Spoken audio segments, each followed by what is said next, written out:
Well, yeah, because I'm using the laptop.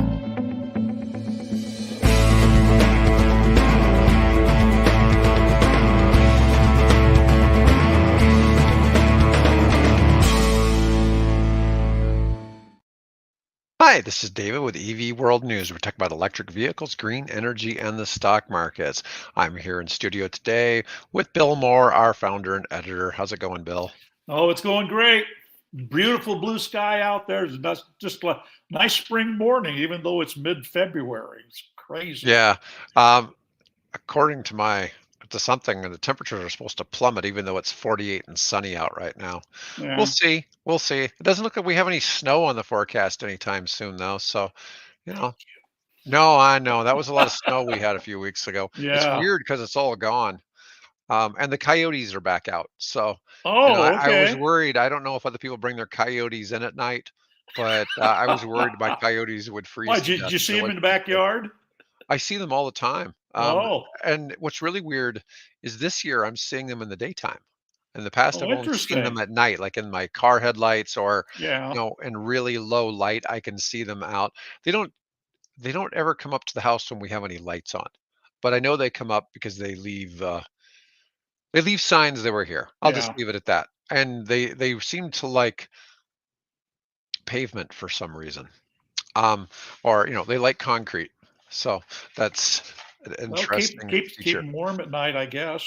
Yeah, well, no, I think it's where they just well, we won't get into it. Okay. Anyways, let's talk about Fisker.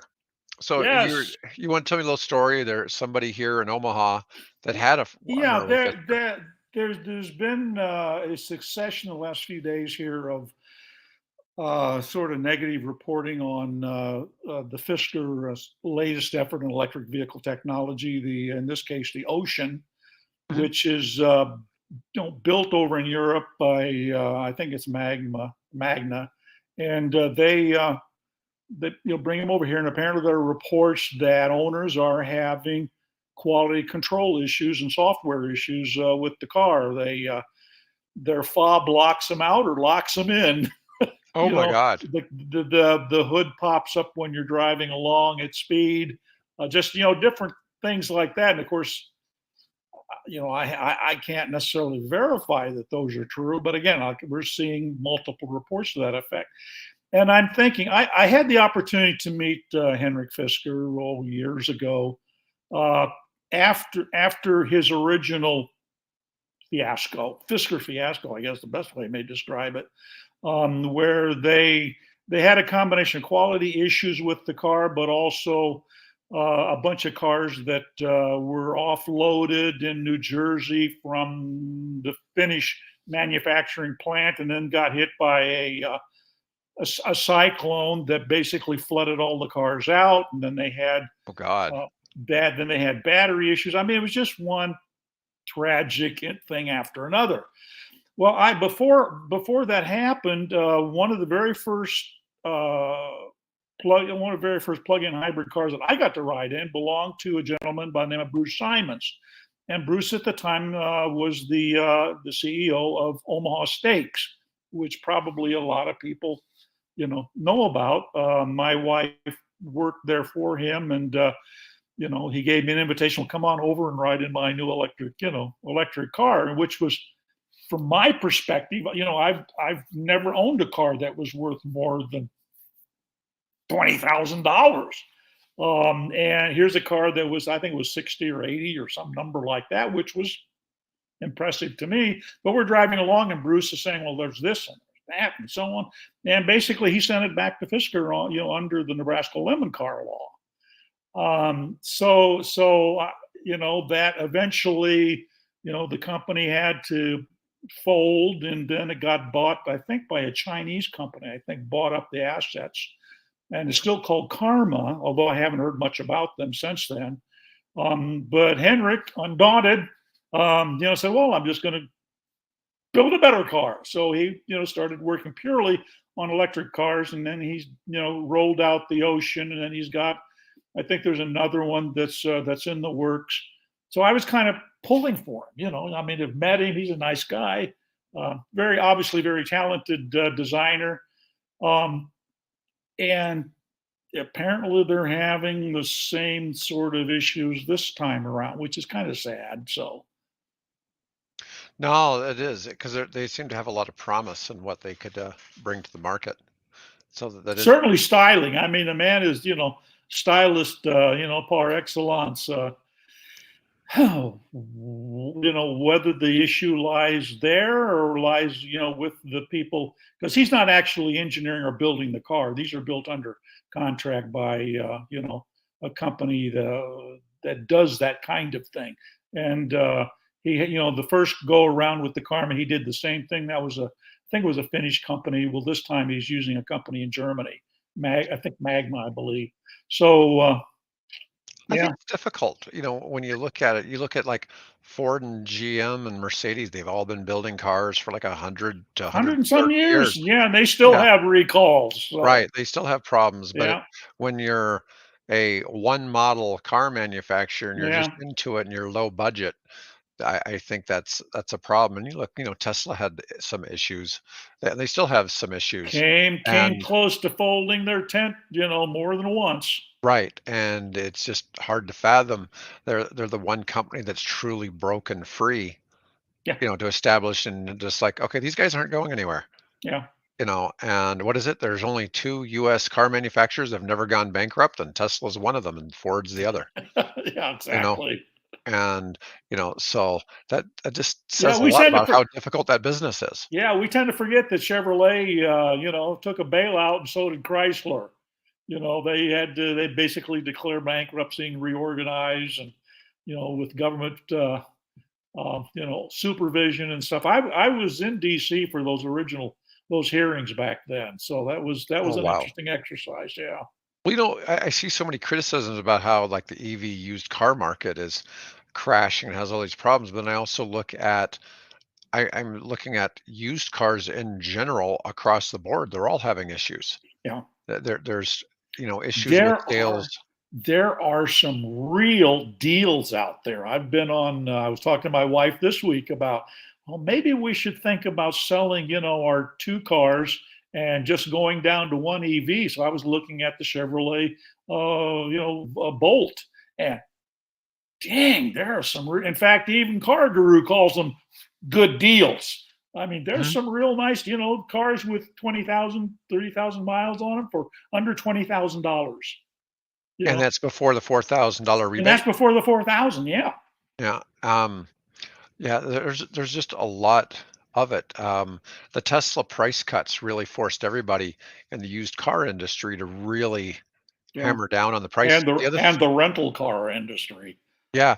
Well, the other thing is too, interest rates are so high that it's pricing a lot of people out of Yeah, that market. All right, so let's talk about this article from Forbes. They're trying to kill the electric car again. This is, something I've we hear been this, there, done that once already. Thank you. as I've mentioned many times, I think to a certain degree they're trying to make it so that the cars are so ugly that nobody wants to buy them. Oh, beauty is in the eye of the beholder. Hmm. So what one person regards as ugly, another person, you know, finds attractive. So Yeah, in the UK, Mr. Bean actor Rowan Atkinson said to be yeah, the central influence against electrification in oh the god, UK.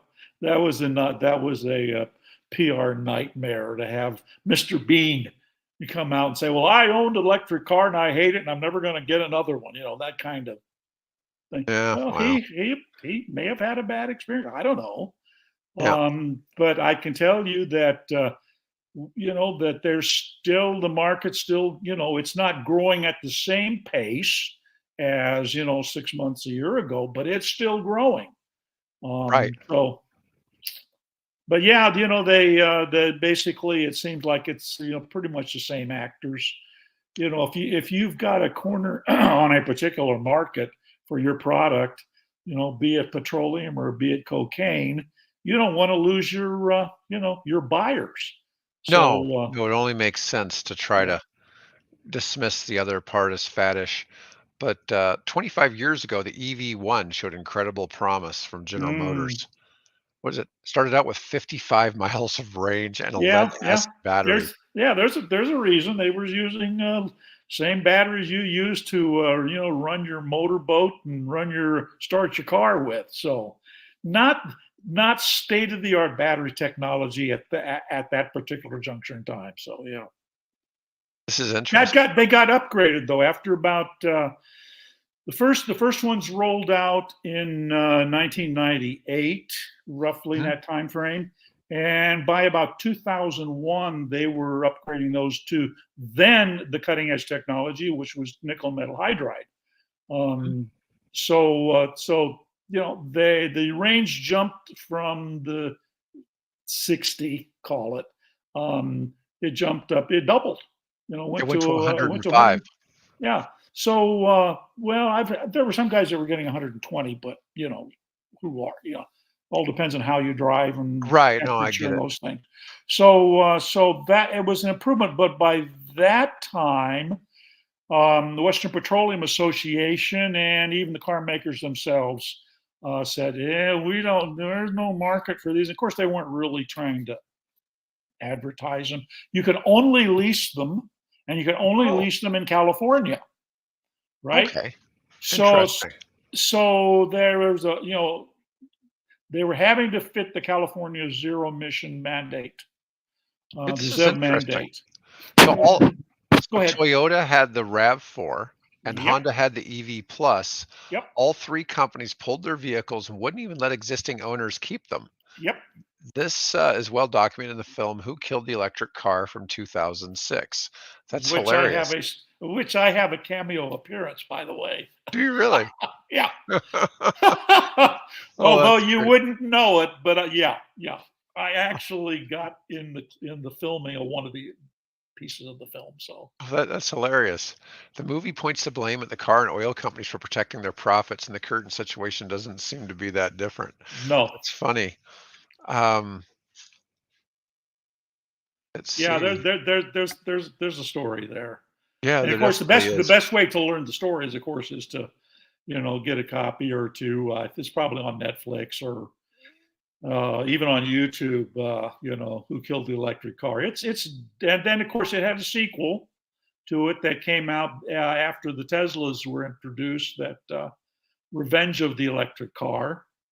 Yeah. Um, so yeah, but Well, this, we're kind of it's the rerun number two of the same strategy. So yeah, well, people try to use that the Ford's reducing the production of the F-150 Lightning as proof that EV yeah, demand is waning, and it's really kind of funny because the U.S. is the only country that's a pickup country, yeah. and it does make it kind of interesting to see, some of this going on because in the rest of the world it's not slowing down, and that's why Tesla makes the number one automobile in the world, Hmm. and it's really interesting to see that. Um, Well, and and on top of that, BYD has commissioned their own cargo ships now to oh wow, because there is they think there's sufficient demand that they can put several hundred cars on a electric cars on a cargo ship in Shanghai and send them to Europe. what they should do is Um, they should charge all the batteries in all the cars, then they plug them all into the boat, and then they power the boat, hey, using what do you call it, vehicle to grid. instead of a dirty bunker fuel, yeah, yeah. Yeah, then they could run all the batteries and all the cars could, drive. Yeah, that'd be quite the too, 'cause, if you had you know, 500, EVs on there with 100 kilowatt hour batteries each, you'd have, Yeah, what, 50,000 kilowatt hour battery there. I yeah. don't know how far that would push the ship though, but it would be. Nah, probably not very far, I would imagine. Oh, no, but it is kind of an interesting Given idea. given the size of the diesel engines that are in those ships, Yeah, they're like four-story buildings. It's just like we think of an engine that's kind of gasoline or diesel engine, right. little sort of compact thing sits under the front of the hood of the car. Or one These when you're on things the are back of a these things boat, are of a like small fishing boat. yeah, these things are like 3 stories high. Yeah, you where know, you steer it by you turn the motor in your hand, yeah, you're holding the motor and you're steering it as you're going through the water. yep, Yeah. Um, but it is just kind of funny to see that. Okay, so I had something funny for our main story today, our main topic. I was looking through some of the EV sections on Reddit.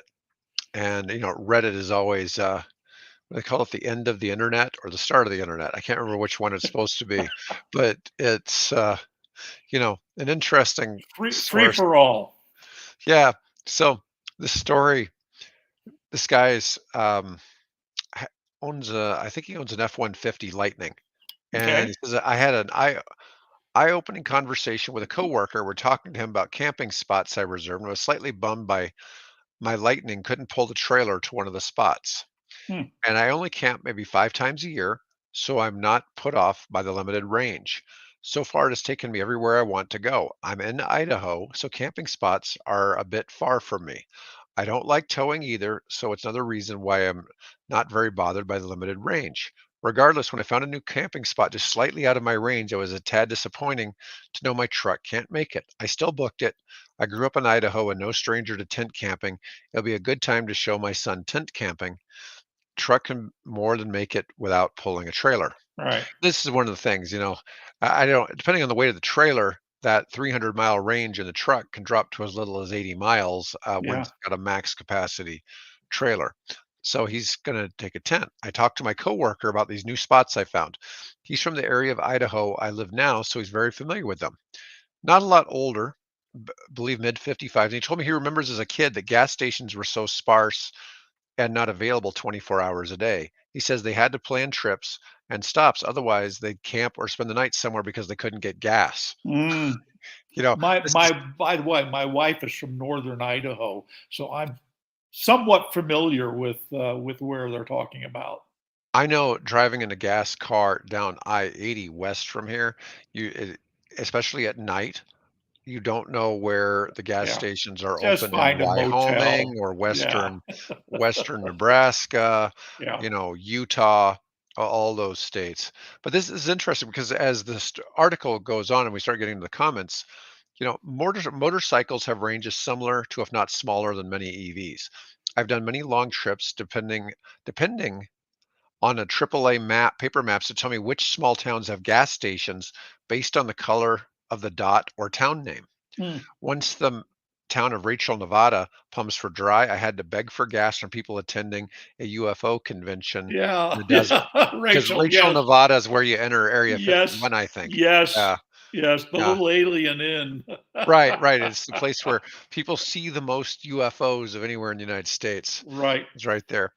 And then somebody else chimes in. My electric motorcycle actually has a longer range than a lot of the ice bikes. Other motorcyclists are often surprised when they ask about range. Bikes are very fuel efficient, but some of them have really tiny tanks. Yeah. And but let me see. The guy that had the electric bike says, I only do in town, enjoy riding on the weekend, and never really take it long distances, so it's perfect. But it's perfectly capable of taking me down to Toronto when I really need to, though. I'll need to charge once I'm in the city. And that's kind of an interesting comparison. What happened to But the camping guy? well, I get to that again. I'll get to that Oh, again because more okay. comes up about camping, and this is other people talking about camping. But it's just interesting because the people keep chiming in about how they tried to travel across the country on a motorcycle, and they've had to make sure they were going somewhere where there was a gas station Mm. open during the time of day, and because they were trying to go like cross country. By the I way, only and charging stations are open generally as a rule 24/7. Mhm. Okay, so here's a good one. Only time I've been stranded overnight since buying my first EV was when I took my gas car on a trip instead. Gas stations in rural areas still close down at night since they legally have to have an attendant to be open in my state. Totally Mm. forgot that fact. Ended up having to sleep in my car at the pump. Interestingly enough, there were three other vehicles there before this doing the same thing before the station opened in the morning. Okay. Oh, The truly ironic part of this was there was an unoccupied L2 charging station in the very same lot that I oh could have used my. with my EV for a couple hours to continue on instead of having to Oh, wait all night. Isn't that yeah, hilarious? that is. Oh, that's That probably the is. best. I thought you'd really like that. That's one of the better You brightened my stories. day. Thank you. Yeah. Um, and I'll always refer to the gas crisis in the 70s when my dad had panic attacks on trips to Hmm. my grandmother's house because not all the stations were open. It's the only time in history that it's been challenging to refuel your car. Yeah, That I was from a remember. Kona Yeah, owner. yeah. I remember alternate days with odd or even plates being what day you could go to the gas Hmm. station. Yep. Let's see. Now, here we go. Last spring, my wife and her college roommates planned a Labor Day camping trip centered between where everyone lives, so north central Nebraska. Looking into the Okay. trip, we discovered that it was beyond our range with our R1T pulling our travel trailer. The Yeah. gap was 190 miles with no fast charging or 140 miles taking the long way around. Midsummer, a charger opened around 50 miles from the campsite, leaving a 140-mile gap. We decided we'd tent camp rather than burning a bunch of time slow charging at a campsite en route. The kids were already missing school. Ultimately, the trip changed locations for different reasons. Around November, a fast charger opened up at the midpoint of the gap, and several new faster chargers have opened on the route as well. Things Hmm. are improving quickly. This is in north central Nebraska, huh? North of Grand Island, and Yeah, it oh, didn't. They weren't specific, yeah, but I yeah, thought that yeah. was interesting. Somebody else was Yeah, because suggesting that. one of the things I wanted to do is I wanted to visit all of the historic sites around. I mean, historic being basically 18th, early 19th century locations around Nebraska and document that, but do it by an electric car. And Mhm. so obviously I can't do it in my Fiat, but I thought, well, if I can, it would be fun to cover this, do this in a Mustang. See the Yeah. parallel, visiting old, Indian campsites. And, back years ago, I found the location of a Pawnee campsite where local legend is that every now and then the farmer that farms that ground not only finds charcoal from the original fires, but has supposedly even seen Indian ghosts Oh there. So God. wouldn't that make an interesting story? But I can't get there in the Fiat, but I could Ford in a Mustang if you're listening. Uh, let's see. And the guy goes on. So somebody asked, are there no plugs between you and the campsite, even slow ones? You just need to top up enough to get there, and presumably you would charge at the campsite. And the original guy, the original poster said there isn't, but tent camping will be fun. Other spot I found has a level 3 charger 30 miles away, so it'll be fine. Plus, I Oh have yeah, two normal spots. I take my trailer just fine. I have a small generator for this is somebody else. I have a small yeah, generator for camping now, but when I do finally get a Lightning, I'm simply going to upgrade it and charge the truck wherever and whenever. Best of yeah, both worlds. EV efficiency 330 days out of the year, hybrid of sorts on the rare occasion I need a charge in the middle of nowhere, yeah. which Yeah. that's kind of Nice to see the interesting. innovation. Yeah, yeah. And as I've mentioned before, I know you're not a big fan of the plug-in hybrid, but that whole thing with Dodge, because I think it solves a problem for people who tow. I actually had briefly the second plug-in hybrid in the state of Nebraska. That's nice. Yeah, an acquaintance of mine was, looking to put one of his kits in one of our in a Prius, and the first Nebraska company he did that for was OPPD. And while he was out here, he said, "Well, let me do yours."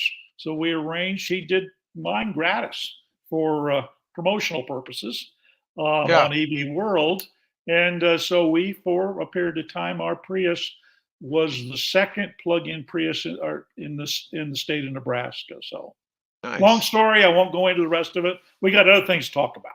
So Right, but I'm just saying, Dodge is coming out with that truck that's going yeah, to have a 150-mile battery range and another 540 miles on a gas generator that's built in.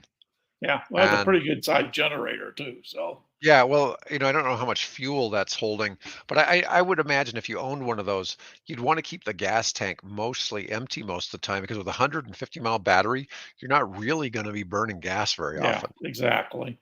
Yeah. No, that would be very rare unless you tow for a living, like you're a Yeah. general contractor. Spe- and speaking of plug-in hybrids, so Hmm. yesterday morning I had coffee with Mike Herzog. We Hmm. were talking about how to get multi-family dwelling, get them EV chargers. We're kind of working on a project on that. And we're at this new little coffee shop over, if you know where Giles and 108th is. Yeah. We were in that coffee shop. There was my Fiat in the parking spot. Shortly after I arrived, a lady comes up in her BMW i3 with the extended range charger, and then two cars down from that was Mike in his Audi, Yeah. his Audi EV. So here's this little coffee shop, and there's three electric vehicles parked in front of it. So that's I thought is that's Oh, kind that's of kind of cool. interesting. Well, Yeah. I did a story when Mike was on with me one day about how Waffle House is Yes. going Putting to do that. putting chargers. Yeah. Now this particular one, they don't have a charger in front of it. But so we asked the lady that was driving the BMW. She said, "Well, you know, how because we're talking about chargers and people that live in apartments and things like that, and how do we get them? What do we have to do to get them to have the ability to charge their cars?" And so something we're working on with the local Sierra Club.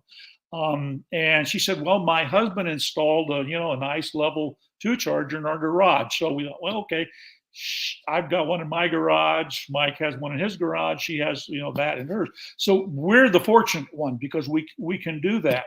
So we're trying to figure out what are the obstacles and how do we go about getting that same opportunity to people that don't own their own homes, that live in apartments and things. So I've got this great idea for creating a German themed coffee shop that has EV chargers, and we would call it Wunderwaffel. The Wonder Waffle House. Yeah, well, you should make it a Belgian, actually, not German, Belgian. Belgian. You get the Wonder Waffle joke. Yeah. Yeah. The other The, the other thing, and if you don't mind me bringing this, the other thing that Mike and I talked about was a project to bring electric aviation to Nebraska. You're okay. seeing all these stories that are taking place, all Mhm. these companies that are back launching here in the next. Joby and Archer and Yeah, they're all launching electric taxi services and things. You've got a number of things that are happening in the Seattle area, not far from where my daughter lives. Interestingly, um, so we're beginning to see this happening. So I went last night. I renewed my membership to the EAA, the Experimental Aircraft Association, Mhm. and they had their monthly meeting. And I got to talking to one of the presenters. The key presenter there is a gentleman named Pat Atkinson, and Pat has bought the North Omaha Airport and is making not the big Epley, but the small private field. And was discussing his plans to take and add additional hangars and begin to basically upgrade the airport. Um, and so I talked and said, well, I'm interested in finding support for an idea to bring electric flying to Nebraska. And he said they just had at the Nebraska Aviation Symposium last month. They were talking about this very topic. And he says, and in fact, I got an email from him this morning that says, basically, they were saying electric aviation is coming to Nebraska sooner rather than later, which I thought was really interesting. So anyway, yet another crazy idea that I'm trying to get off of the ground. But that's exciting. That's No, really exciting. that is pretty cool to see that. I don't even know where is that airport. Up just north of 480. off of Okay. 72nd Street. So basically 480 Okay. 72nd Street. It's been there for, I think he said they're going to like next year have their 80th anniversary.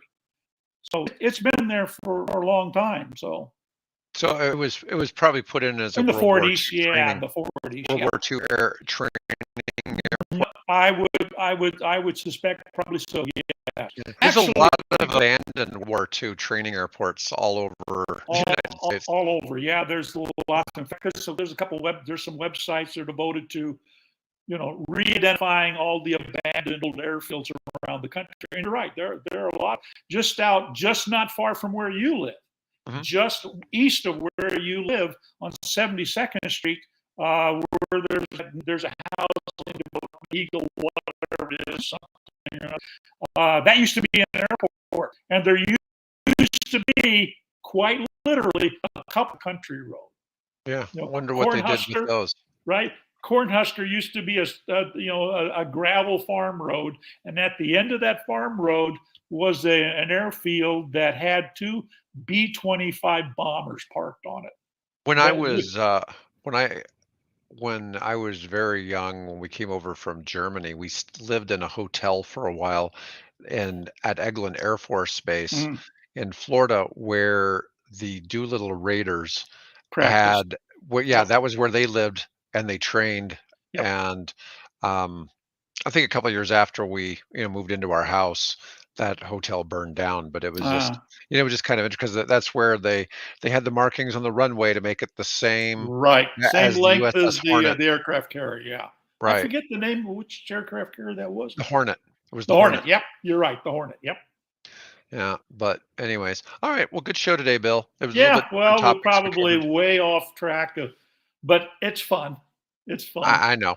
Anyways, all right, guys. Thanks for watching. Please like and comment if you've got something to say, good or bad. We like it all. Anyways, have a great day.